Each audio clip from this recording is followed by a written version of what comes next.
آئیے سنتے ہیں روایت ہے ابو ہریرہ رضی اللہ تعالی عنہ سے.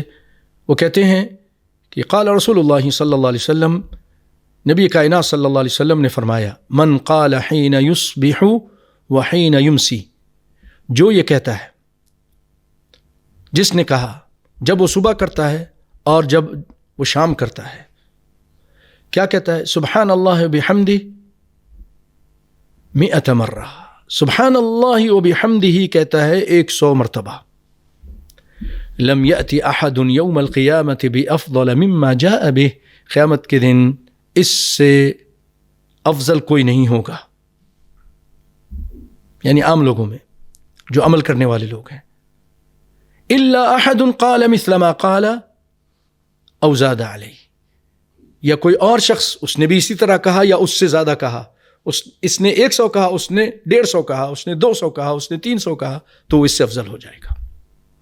لیکن یاد رکھیے آگے چلنے سے پہلے جتنے بھی اذکار ہیں صبح شام کے اور فضائل کے، جتنے بھی یہ چیزیں ہیں، یہ اسی وقت اللہ کے یہاں قبول ہوں گی جب عقیدہ اس بندے کا، اس ذاکر کا صحیح ہوگا، شرک والا عقیدہ نہیں ہوگا، بدعتی نہیں ہوگا، اور نبی کائنات صلی اللہ علیہ وسلم کا مطیع اور فرمانبردار ہوگا.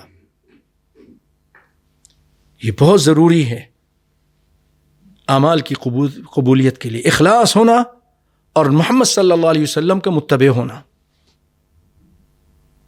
اخلاص میں وہی آپ شرک بدعت سے دوری، صرف خالص اللہ کے لیے عبادت اور خالص عبادت، اور محمد صلی اللہ علیہ وسلم کے طریقے پہ. حدیث آ جائے پوری دنیا اس کے مخالف ہو، ہم وہ حدیث وہ سنت نہیں چھوڑیں گے.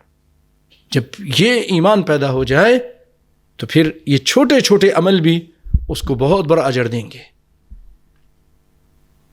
بہت بڑا اجر دیتے ہیں اللہ تعالی، یا ان چھوٹے اعمال میں بہت زبردست اجر ان کو ملتا ہے. اور ایک اور روایت میں اس طرح ہے، وہ فی لفظ من قال سبحان اللہ وبحمدہ فی یوم 100 مرہ حطت خطایاہ ولو كانت مثل زبد البحر.